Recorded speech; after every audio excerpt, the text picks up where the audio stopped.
Hello বন্ধুরা, আবার চলে এলাম তোমাদের মাঝে টুম্পার ভুলাগ নতুন একটি গল্প নিয়ে। তো বেশি কথা না বলে গল্পটা শুরু করা যাক। আমি ডাক্তারের রূপ নিয়ে আপাকে জিজ্ঞেস করলাম, তোমার কোথায় ব্যথা? আপা বলল, আমার কোমরে মাথায় ব্যথা। আমি আপাকে বললাম, আপা তোমার সকল ব্যথা ভালো হয়ে যাবে যদি তুমি আমার কথায় রাজি থাকো। আপা বলল, কি কথা? আমি বললাম, তোমার হাঁটুতে বা কোমরে একটা ঔষধ দিয়ে মালিশ করলে ভালো হয়ে যাবে, আর সেই মালিশটা আমার কাছে আছে। আপা বলল, আমি তো ব্যথামুক্ত হতে চাই। আমি আপাকে বললাম, তাহলে তুমি সোজা হয়ে শুয়ে পড়ো। তারপর আমি মালিশের নামে আপাকে সারারাত ধরে যা করেছিলাম তা শুনলে তোমাদের মাথা গরম হয়ে যাবে। তাহলে আসল ঘটনাটি বলি। আপাকে চাকরির জন্য পাশের জেলায় গিয়েছিলাম। পাশের জেলা বলতে যে আহামারি দূর তা কিন্তু নয়, বাসে 1 ঘন্টার রাস্তা। সেখান থেকে ভ্যানে আর 10 মিনিট। গ্রামটা আমার পরিচিত, নামেদিও আগে কখনো যায়নি। তবে যাওয়ার আগে বাড়ি থেকে শুনে গিয়েছিলাম ওই গ্রামে আমাদের এক আত্মীয়ের বাড়ি। চাচা বাবার মাস্তুতো ভাই। ঘনিষ্ঠ, কিন্তু দীর্ঘদিন যোগাযোগ নেই। ওই চাচাকে আমি দেখেছি, কিন্তু কখনো তাদের বাড়িতে যাওয়া হয়নি। ফেরার পথেই বিপত্তিটা ঘটল। বিপত্তি না বলে সৌভাগ্য বললেই বোধহয় ভালো হতো। দুপুরের প্রচণ্ড রোদে ভ্যানে করে ফিরছিলাম। গ্রামের রাস্তা যদিও কাঁচা রাস্তা, ফাঁকা ফাঁকা বাড়ি পড়ছিল, কিন্তু বিধি বাম কিছু দূর আসার পর ভ্যানের চাকা পাংচার। চোখে সরিষার ফুল দেখলাম। যদিও রাস্তার বেশি দূরের নয়, কিন্তু হাঁটা তো আমার পক্ষে সম্ভব নয়। ভ্যানওয়ালা বিরস মুখে বলল, ভাইজান ভাড়া দেওয়া লাগবে না। ক্লান্ত ঘামে ভেজা মুখটা দেখে মায়ে লাগল, ভাড়ার চেয়ে বেশি দিলাম। কিন্তু আমি এখন কি করি? গ্রামের প্রায় মাঝামাঝি কোনো দোকানও আশেপাশে চোখে পড়ছে না। ভ্যানওয়ালা এখনো দাঁড়িয়ে আছে। তাকে বললাম চলে যেতে। সে যেতে যেতে বলল, অপেক্ষা করতে। ভ্যান অবশ্যই পাওয়া যাবে। আমি অপেক্ষা করতে লাগলাম ভ্যানের জন্য। কিন্তু কপালে থাকলে ঠেকাই কে? বেশ কিছুক্ষণ অপেক্ষা করে বিরক্তিভরা মন নিয়ে আস্তে আস্তে হাঁটতে লাগলাম। বেশ অনেকক্ষণ ধরে হেঁটে চলেছি। টপটপ করে ঘাম ঝরছে গা দিয়ে। গ্রামের প্রায় শেষ মাথায় এসে গেছি। কোনো ভ্যানওয়ালার দেখা হয়নি এখনো পর্যন্ত। তেষ্টায় ছাতি প্রায় ফেটে যাচ্ছে। আরও খানিকটা আসলাম, আর মাত্র 3টা বাড়ি সামনে। চৈত্রের দুপুরের প্রচণ্ড রোদ, মাটি যেন গলছে। হাঁটতে পারছি না। যা থাকে কপালে পানি না খেলে টিকা যাবে না ভেবে একটু দাঁড়িয়ে বাড়ি 3টার দিকে তাকালাম। প্রথমটা পাঁচিল দিয়ে ঘেরা, পরেরটা কুডে ঘর মতো, তার পরেরটা রাস্তা থেকে বেশ একটু দূরে। নতুন একটা বাড়ি, বাঁশের চটা দিয়ে ঘেরা। বট বাড়িটায় যাওয়াই উচিত হবে মনে করে আস্তে করে গেট ঠেলে ঢুকলাম। সবাই আমাকে দেখে, বাড়ির বাচ্চাসহ সবাই চমকে উঠে। আমাকে দেখেও উঠল। উঠানে এক পৌরা মাছ কুটছে। সামনে রান্নাঘরের বারান্দায় 3 সুন্দরী মহিলা রান্না করছে, বাড়িতে ছোট ছোট বাচ্চা ভর্তি। গ্রামের পরিবেশের সাথে একটু শহরের ফ্যাশন। অত্যন্ত সুন্দরী মহিলাগুলো, যদিও বয়স হয়েছে কিন্তু এখনো লাবণ্যময়ী। খোকা, কাউকে খুঁজছো? প্রশ্নের সম্বিত ফিরে পেলাম, জি, একটু পানি খাব? একজন বউ উঠে আসো, সামনে টিউবওয়েল থেকে পানি আনা। ইতিমধ্যে বাড়ির ছেলেরা বুঝতে পেরেছে বাড়িতে কেউ এসেছে, একটা চেয়ারও পেয়ে গেলাম। জীবনটা আবার পানি পেয়ে সতেজ হয়ে উঠেছে। মাছ কুটতে কুটতে মহিলা জিজ্ঞাসা করলেন, বাড়ি কোথায়? কিছু বললাম না। কোনো আগ্রহ দেখলাম না। এবার উঠতে হয় ভেবে উঠে দাঁড়ালাম। ও কি খোকা, উঠস কেন? দুপুরবেলা বাড়িতে মেহমান আসলে না খেয়ে যেতে নেই। এটাই আসলে বাঙালিদের প্রধান ঐতিহ্য। বাড়িতে মেহমান আসলে তাকে সমাদর করা, আপ্যায়ন করা। না, তার দরকার নেই। বললাম বটে, কিন্তু কেন যেন ক্ষিধা নয়। মহিলার দেবীর মতো চেহারায় আমাকে অনেকটা মায়ে আটকা পড়ে গেলাম। বাড়ির ছেলেদেরকে তার মা বললেন আমাকে বাড়ির ভেতরে নিয়ে যেতে। বাধ্য হয়ে গেলাম। বেশিক্ষণ অপেক্ষা করতে হলো না, 10 মিনিটের মধ্যেই ভাত চলে আসো। এতক্ষণ একা বসে বোর ফিল করছিলাম, কিন্তু যেই তাকে দেখলাম, ক্লান্তি আর বোর যেন এক নিমেষে উধাও হয়ে গেল। খুব সুন্দর দেখাচ্ছে তাকে। বোধহয় মুখে কিছু ক্রিম মেখে এসেছে। অপূর্ব সুন্দর দেখতে, শ্রদ্ধা করার মতো চেহারা। কিন্তু একটু গভীরভাবে দেখলে শ্রদ্ধার সাথে সাথে অন্য কিছু করতেও ইচ্ছা করবে। সুন্দরী বাঙালি মায়েদের মতো। আমি ভাত খাওয়া শুরু করলাম। তোমাদের ওখানে আমার এক দেওরের বাড়ি আছে। কথা শুনে আবার তাকালাম। নাম কি? আমার প্রশ্নের উত্তর দিতে দিতে তরকারি এগিয়ে দিচ্ছিলেন তিনি। নামটা শুনে চমকে উঠলাম। আমার বাবার নাম বললেন। আমি কিছুই বললাম না, কিছুই চুপচাপ শুনতে লাগলাম। চিনি কিনা জিজ্ঞাসা করল। হ্যাঁ বোধক মাথা নাড়ালাম। পাঠকরা বিরক্ত হচ্ছেন বোধহয়। বিরক্ত করার জন্য দুঃখিত। হঠাৎ করে পাওয়া এই আত্মীয় বাড়ি আর আত্মীয়ের পরিচয় দেওয়ার কারণ শুধু একটাই। তার মেয়ের চেহারাটা অনেক সুন্দর। যাই হোক, কিছুক্ষণ পরে চাচাও বাড়িতে আসলেন। খাওয়া দাওয়া শেষে বিশ্রাম, কিন্তু যেহেতু আমার সময় কম তাই চাচি আমাকে তার খাওয়া বন্ধ রেখে এগিয়ে দিতে আসলেন। ওই সামনের বড় বাড়িটা তোমার বড় আপাদের। ইতিমধ্যে জেনে গেছি আমার এই চাচির 4 ছেলে আর 2 মেয়ে। বড় মেয়েটার বাড়ি ওইটা। চল দেখা করে আসি। কোনো ছোটবেলায় তোমাকে দেখেছে। চাচির সাথে থাকতে কেমন যেন মায়া অনুভব করছিলাম। পৌঁছে গেলাম চাচির অল্প বয়সী ঘরে। অপরূপ সুন্দর এক মেয়ে। কোনো ছোটবেলায় তোকে দেখেছি। আসিস না কেন ভাই? আমরা তো পর আগে চাচা মাঝে মধ্যে আসতো। এখন তাও আসে না। রক্তের সম্পর্ক কি ভোলা যায়? একনাগাড়ে বলে চলেছে আপা। আমাকে পেয়ে যেন তার কথা ফুরাচ্ছে না। ও খোকন, দেখ কে এসেছে। বছর 20-এর এক ছেলে বেরিয়ে আসল ঘর থেকে। পরিচয় হল আপার ছেলে। ছোট নয়, 7 বছরের আরও একটা ছেলে আছে। তাকে দেখলাম না। শুনলাম স্কুলে গেছে। আরও অনেক কিছু শুনলাম। চাচি ইতিমধ্যে চলে গেছে। সেজন্য বোধহয় তাদের প্রতি আমার মায়া সবসময় বেশি। আর এমন মেয়ে দেখলেই জীবনের একটা কঠিন সিদ্ধান্ত নিলাম, আমার একটা কিছু করতে হবে। আমি তো লোভ সামলাতে পারছি না। বাস্তব উদাহরণ আমার সামনে। আবার খেতে ভাত খেতে হলো। পেট ভরা, কিন্তু এমন সুন্দর কেউ রেঁধেছে ভাবতে বেশি করেই ভাত খেলাম। খাবারটা অনেক স্বাদ ছিল। যেমন উনি সুন্দর তেমন তার হাতের রান্না করা খাবার। অনেকে গল্প শুনলাম, ছোটবেলায় আমি কেমন ছিলাম, আপার কাছ থেকে যেতে চাইতাম না, ইত্যাদি ইত্যাদি। তবে সবচেয়ে মনোমুগ্ধকর যে কথাটা শুনলাম সেটা হলো, আপার বয়স যখন 14 তখন তার বিয়ে হয়েছিল। পরের বছর ছেলে, তারপরেরটা অনেক আসার পর দুলাভাই বিদেশ গেছে। 2 বছর আগে একবার বাড়ি যদিও এসেছিল, কিন্তু 1 মাসের বেশি থাকতে পারেনি। বড় ছেলেটাও বিদেশ ছিল, কিন্তু কি কারণে যেন বাড়িতে চলে এসেছে 3 মাস পরে। আবার যাবে।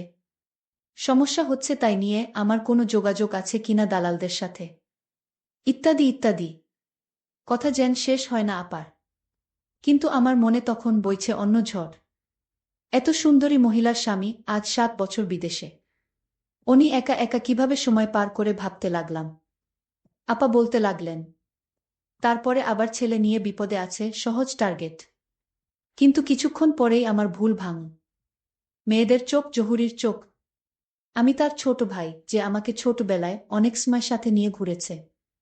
ভালোবাসে, আদর স্নেহের অভাব তার কাছে আমার জন্য নেই। চাচার বাড়িতে না থাকতে চাইলেও বোনের বাড়ি থেকে খুব সহজে বের হতে পারলাম না। বোনের পেতে দেওয়া বিছানায় বিশ্রাম নিতে হলো।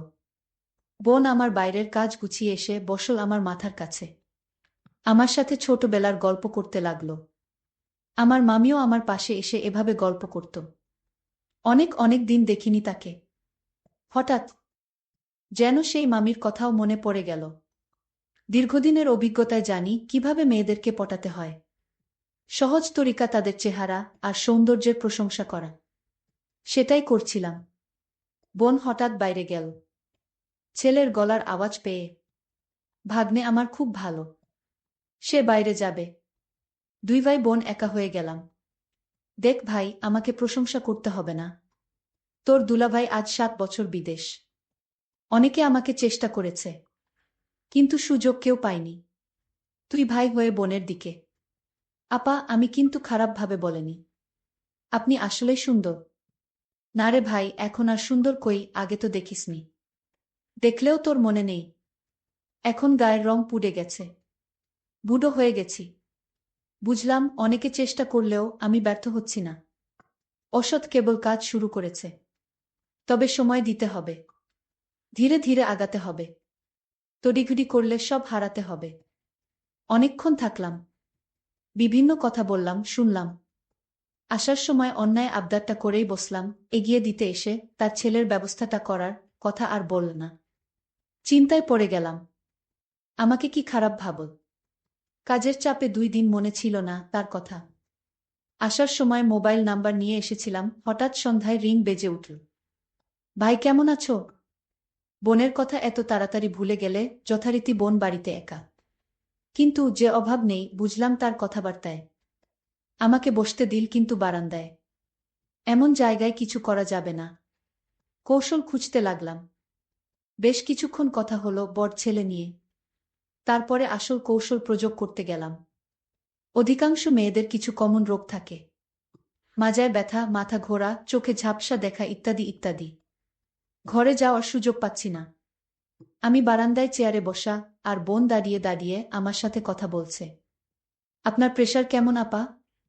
শরীরও তো খারাপ মনে হচ্ছে। আর বলো না ভাই, প্রেশার ঠিক আছে, কিন্তু মাঝে মধ্যে মাথা ঘোরে, বেশিক্ষণ দাঁড়িয়ে থাকতে পারি না। মাজায় ব্যথা হয়। আমি এখন চিন্তা করতে শুরু করলাম। কোথায় ব্যথা দেখান তো, এই ব্যথা কোনো সমস্যা নাকি এখন এক ধরনের মালিশ পাওয়া যায়? ইত্যাদি ইত্যাদি। না থাক, দেখতে হবে না। ডাক্তার দেখাচ্ছি। আরে আপা, আপনি আমার কাছে লজ্জা করছেন। আপা রোগ কিন্তু পুষে রাখতে নেই। এমনি আপনার অল্প বয়সে বাচ্চা হয়েছে। এ সমস্ত উপসর্গে পরে কিন্তু বড় রোগ হয়ে যেতে পারে। আরও দুলাভাই বাড়িতে নেই, এখন যদি আপনার একটা বড় রোগ হয়ে যায় তাহলে আপনার কি হবে ভেবে দেখেছেন আপা? ঘরে চলেন দেখি কোথায় সমস্যা।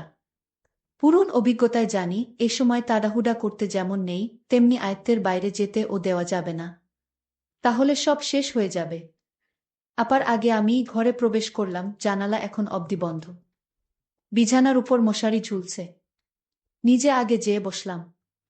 আপাও আসল, কিন্তু দূরে টেবিলের কাছে দাঁড়াল। আপনার কোথায় ব্যথা হয় আসলে? আপা বললেন কোমরে, আর বেশি মাথায় ব্যথা হয়। আমার মাথায় বেশি ব্যথা হয়। নিঃশ্বাস নিতে কষ্ট হয়। আমার প্রশ্নে আমি জানি কি উত্তর দেবে, কেননা পরিশ্রম করার পর সবারই নিঃশ্বাস নিতে কষ্ট হয়। আপা উত্তরও তাই দিল। অনেকক্ষণ কাজ করলে নিঃশ্বাস নিতে কষ্ট হয়। শরীরে ব্যথা হয় কি? পাকা ডাক্তারের মতো প্রশ্ন করে যেতে লাগলাম। না, হালকা হয় বোধ হয়। বাম পাশে না ডান পাশে? মাঝে মাঝে হয় বাম পাশে। এর আগে কোনো চিকিৎসা নিয়েছেন আপা? না, আমি এর আগে কোনো চিকিৎসা নেইনি। কারণ বাড়ির নানান কাজে আমার সারাক্ষণ পড়ে থাকতে হয়। আর তাই সুযোগ পেলাম কোথায় ডাক্তারের কাছে যাওয়ার। আপা তুমি চিন্তা করো না, আমি ডাক্তারি পড়ালেখা করেছি। আমি প্রতিদিন একটা প্রাইভেট ক্লিনিকে রোগী দেখি। তারপর বোন বলল, তুই এত বড় ডাক্তার হয়ে গেছিস, সেটা তো আমি জানতাম না। আজ জানলাম। আমি বোনকে বললাম, তোমার যত সমস্যা আছে আমার কাছে বলো, আমি সমাধান করব। তোমার কি শুধু মাথা ব্যথা? হুম। তুমি তো মিথ্যা কথা বলছেন আমার সাথে। আপনার তো হাঁটুতেও ব্যথা হয়। হ্যাঁ হয়। নিঃশ্বাস নিতেও কষ্ট হয়। আসেন তো বসেন এখানে। আমি তাকে বললাম, নিঃশ্বাস নিন তো জোরে। আপা নিঃশ্বাস নিতে লাগল। আমি বললাম, আপা আপনার হাঁটুতে ব্যথা কতদিন ধরে? আপু বলল, অনেক দিন ধরে হাঁটুতে ব্যথা। আমি বললাম, আপা আমি আপনাকে একটা মালিশ দিব, সেই মালিশ যদি হাঁটুতে ব্যবহার করেন তাহলে ব্যথা দ্রুত ভালো হয়ে যাবে। আপা বলল, দেখ ভাই, আমি কোনো কাজকাম ঠিকমতো করতে পারি না। একটু বাড়ির কাজ করলেই আমার হাঁটুতে ব্যথা শুরু হয়ে যায়। আবার নিঃশ্বাস নিতে কষ্ট হয়। আমি আপাকে বললাম, আপা আপনি চাইলে এই রোগ থেকে মুক্তি পেতে পারেন। আমি বললাম, কিভাবে ভাই? আপা আপনি শুধু আমি যা বলবো তাই করবেন, তাহলেই আপনার শরীর থেকে সমস্ত ব্যথা সরে যাবে। আপনি আগের মতো ভালো করে ঘরের সমস্ত কাজ করতে পারবেন। আর আপনার নিঃশ্বাস নিতে কষ্ট হবে না। আমি ভাইয়ের কথা শুনে অনেকটা সাহস পেলাম। আমার পাশে এত বড় ডাক্তার থাকতে আমি তাকে কি হাতছাড়া করতে পারি? আমি বললাম, ভাই আমার এখন কি করতে হবে সেটা বল। আমি বললাম, আপনার হাঁটুর জয়েন্টে যে ব্যথা সেটা সরাতে গেলে আমি একটা ঔষধ দিব, সেটা দিয়ে প্রতিদিন ভালো করে মালিশ করতে হবে। তাহলেই ব্যথা সরে যাবে। আমি বললাম, তাহলে ভাই দাও সেই ওষুধ, আমি মালিশ করে নিব। ভাই বলল, তুমি নিজে নিজে তা পারবে না। আমি একদিন দেখিয়ে দিব, তারপর অন্য কাউকে দিয়ে মালিশটা করালেই ব্যথা কমে যাবে। ঠিক আছে ভাই, তাহলে তুমি ওষুধটা দিয়ে মালিশ করে দেখিয়ে দাও। আমি পরে বুঝে নিব। আমি মনে মনে ভাবলাম, আপা এইমাত্র লাইনে আসছে। আসলে আপার সত্যি সত্যি হাঁটুতে ব্যথা ছিল। আমি বললাম, আপু আজ তোমার বাড়িতে রাতে কে কে থাকবে? আপা বলল, কে আর থাকবে, আমি আমার ছেলে, আর কেউ তো নাই। আমি বললাম, তাহলে আপা আপনি আজ একা রুমে ঘুমাবেন? আপা বলল, কেন? আমি বললাম, আপনার জন্য আমি মালিশ নিয়ে আসব তাই। ও তাই, ঠিক আছে, আমি তোমার জন্য অপেক্ষা করছি। আমি আপাকে বললাম, আপা আমি ফার্মেসি থেকে আপনার জন্য মালিশটা কিনে নিয়ে আসছি। আপা বলল, তুমি আমার জন্য এত কিছু করছো। আমি বললাম, ভাই তার বোনের জন্য এইটুকু করতে পারবে না? আমি মনে মনে চিন্তা করতে লাগলাম। এতদিনের স্বপ্ন আজ আমার পূরণ হতে চলেছে। আমি বাজার থেকে আপার বাসায় আসলাম। আপা বলল, তোমার জন্য আজ ভালো কিছু রান্না করেছি। আসো, খেয়ে নাও। তারপর রাতের খাবার খেয়ে আমি বললাম, আপা তুমি এবার রুমে যাও, আমি আসছি। আপা তার রুমে গেল। আমি তার রুমে গিয়ে দরজা বন্ধ করে দিলাম। তারপর আপাকে বললাম, আপা আমি এবার তোমার চিকিৎসা শুরু করতে পারি? আপা বলল, না, আমি তোমার লক্ষণ বুঝতে পেরেছি। আমি এইমাত্র চাচা আমার কাছে ফোন দিছিল। আমি চাচাকে বললাম, তোমার ছেলে নাকি ডাক্তার হয়ে গেছে। চাচা বলল, আরে কি বলো, ও তো মেট্রিক পাশ করেনি। তাহলে ও কি করে ডাক্তার হবে? ওর এসব ভণ্ডামি ছাড়া আর কিছুই নয়, ওর কথা তুমি বিশ্বাস করো না। আমি বললাম, আপা আসলে আমি। চুপ, তুই আর একটা কথাও বলবি না। তোর মতো মিথ্যাবাদীকে আমি কিছুইতে পছন্দ করি না। তুই এখন বের হয়ে যা। আমি তোকে অনেক বিশ্বাস করেছি, আর সেই বিশ্বাসের সুযোগ নিয়ে তুই আমার সাথে। ভাবতেই পারছি না। চলে যা আমার ঘর থেকে, তোর এই মুখ আর আমি দেখতে চাই না। আমি বাধ্য হয়ে আপার রুম থেকে বের হয়ে চলে আসলাম। আমার স্বপ্ন আর পূরণ হলো না। বন্ধুরা, আজকে গল্পটি কেমন লাগলো তা অবশ্যই কমেন্ট করে জানাতে ভুলবেন না। আর এরকম মজার মজার গল্প পেতে আমার চ্যানেলটিকে সাবস্ক্রাইব করে পাশে থাকবেন। ধন্যবাদ।